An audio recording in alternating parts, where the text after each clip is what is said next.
on, Warriors? Professor Joe, Professor Eric over here. What's up? Let's do some Brazilian Jiu-Jitsu.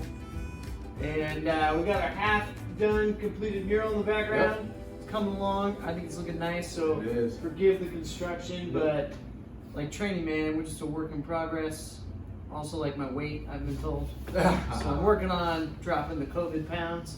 But last week you did like high shoulder guard. Oh, yes. Just how to get into it. Yes. We were working, last couple weeks we talked about improving armbar percentage. Mm-hmm. And so a lot of what we've done has been conceptual, like not so much technique, but just ideas on how to use things. Right. So I thought today, why don't we go over a sequence of things that you can put together, so if you're more of a beginner or you need ideas, here's like submission 1, 2, and 3 that you can do. So as always, we haven't talked about this at all, so we'll just get it up. Sure, oh yeah, no worries. All right, let's go. You get my guard. Guard? Yeah. So if you remember from last week, we were talking about controlling the elbow. You can hip out, you can put the foot here if you want to, but at some point, I'm gonna curl, and my knee goes to his ear on the other side, and I wrap this high shoulder guard. So a lot of times when I get here, I still have my hand in the collar. So one thing I can do is just armbar right from here. Now there's a couple things that will happen is he might grab his own forearm and dive to save his arm. In which case, I'm just gonna set the choke on. Yep. Sometimes he's turning his chin and he's still diving to save this arm. So see, I can't quite get my hand over there. So all I'm gonna do is reach to the far side of the hand and I'm gonna push my hip for a V-arm lock or Americana on this side. So pretty much out of that struggle, see, he could fight this by coming back towards me, back to the choke. He could fight this by getting taller and extending his arm, and I could go back to the arm bar. Okay, then you have like omoplata, any kind of sweep back to the arm bar on the other side.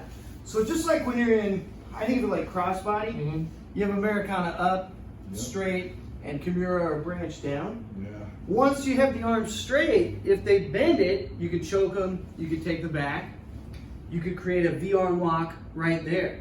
So you're looking again at like, okay, here's my 3 options that I can do, and there's infinitesimally more, but this way we can work out a sequence. Yep. So let's just change the direction. Sure. So depending on how well I control the elbow, sometimes I just jump this. I just shift my hips, and when I open, my knee comes up to the ear here. I do that because if I go like this, and you're bigger than me, it's hard for me to wrap my legs when they're both bowed like this. But if I create a scissor, now I can climb up and it gets tighter. So you should be able to just armbar right here, but he can stop that. So a lot of times he'll try to bend the arm, right? So now I can just choke. Okay? Or if my hand wasn't in the collars on the other side, when he bends the arm, I pull it. I'm pulling it this way and turning my hips. That's it. Okay, so one more time. So this time I'll have the hand in the collar. Okay, so scissor, wrap. Now here's a couple things. If I pull really hard on his collar at first, I'm fighting my own energy because I'm holding him up and pulling him to me. So if I pull on the collar really hard, all he's going to do is swim forward. And I'm going to lose the whole thing. So my hand is gently in the collar, and I use like a Yoda grip, 3-finger, here. It's light though. If he tries to push forward, I actually just elevate. And now I can still get the choke, or I can still turn. I can still push this here and make this tight this way. That's it. Sweet, man. Anything you want to cover? Oh no, that's great. Yeah, it's really similar to like that Hicks and Gracie thing, where like, there's like when you get a really good hip connection, even like bending the elbow is pretty tough. Pretty tough because I can just push up and still break your arm right there too.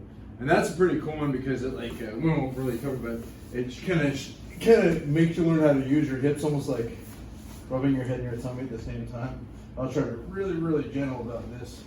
But when I come here, like, see, even if he bends this right, sorry, let me slap you in the face. But see how even if you really try to keep this bent, there's no way. And so see, the better I get at this, see how there you go. It's a super heavy. See how I can bring him over. But I can use this pinch, and there's a lot of leverage. There's so much weight on the leg under the shoulder, which is how the omoplata works too. Yeah. Because it's almost like we do sometimes, like when we do an arm lock, is we have a pinching lever, and then we release that lever and we weaken our hips. But if I learn how to hold my whole entire body weight off that pinch, we've got so much power on that. It's just tough. But it's the same, exactly what you're talking about, man. Just if I connect this and you're think about trying to bicep curl someone's whole entire body weight. It's not gonna happen. Not gonna happen. Yeah, that's a little more conceptual, but what he's getting at, in case you didn't see it, is well, we always talk about like our hands shouldn't be doing the same job. Yeah. Like I don't want both hands on the same collar at the same spot, 2 on 1 on the wrist, whatever it is. Your legs shouldn't be doing the same job either. So a lot of times this old school idea of moving over and then both feet pushed down is counterproductive. One is going to be curling the shoulder, the other could be going forward, one could be scissoring backwards this way. So then you find 2 different leverage points instead of just one singular one. And that's how he's getting my shoulders so tight. Let's do it one more time.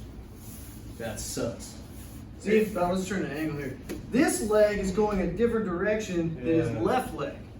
And so you want, like, it takes a while at first, right here. Because like sometimes I can break this here, right, just with this. Yeah. But sometimes people are a little bit more flexible and it's tough. So if both of my legs are tight, it's really tough. See how this It's becomes easy for me to weak? get up. So see how I want to come here and see how this leg is completely loose. Yeah. Right there. Yeah. It's a lot of weight, man. You could do it's just crazy. And I've done that against dudes that are like 400 pounds. You start hinging on them. No, it's the only way it works Yeah, because man. if they're big and you don't keep the pressure on, everybody just postures Yeah. up. Oh, But if you can keep them like here, it sucks, man. now it's way easier. Yeah. Yeah. So rewatch it if you need to. So we did straight arm lock from the high shoulder guard, basically an Americana or V arm lock, and then transitioning to the choke. Yep. All from the same sequence. I kind of did omoplata once, kind of bail on it. No, yeah, But the yeah. ideas are there. So you can Yeah, always just- sweep the opposite side. Super easy. So just play with it. Let us know what you come up with. Anybody has any questions, you can hit us up right here at River City Warriors. We are out.